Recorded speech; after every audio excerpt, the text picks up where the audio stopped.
কোনো একটা বুলেট এসে আমার বুকটা হয়তো বিদ্ধ করে দিয়েছে এবং সেই মিছিলে আমি হাসতে হাসতে আমি শহীদ হয়ে গেছি।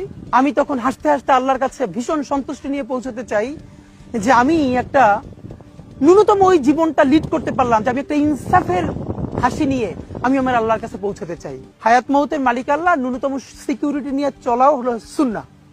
কিন্তু আমাদের লড়াইটা হলো, আমার মা স্বাভাবিকভাবেই কান্নাকাটি করেন, আমার পরিবার সবাই। তো আমি আমার মাকে বলেছি যে দেখো, মানে আমরা যে লড়াই নেমেছি, আমার একটা মনে হয় কি কোনো রাজনীতিবিদের না বাসায় মৃত্যুটা হইতে পারে না, এটা কোনো ভালো মৃত্যু না। যিনি রাজনীতি করেন, যিনি লড়াই করেন, যিনি বিপ্লবী, যিনি সংগ্রামী, তার মৃত্যুটা হবে একটা সংগ্রামের মধ্য দিয়ে, একটা রাজপথে, একটা গ্লোরির মৃত্যু।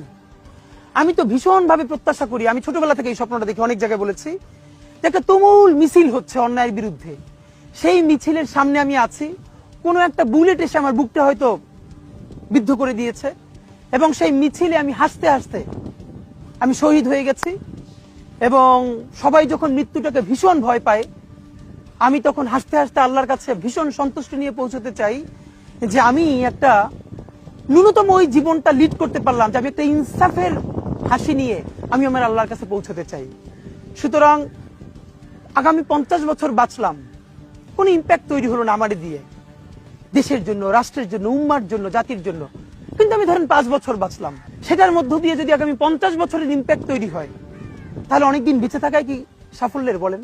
শহীদ প্রেসিডেন্ট জিয়াউর রহমান কয়টা দিন বেঁচেছেন, কিন্তু ভাবেন আজকে পর্যন্ত উনি আমার অনুপ্রেরণা।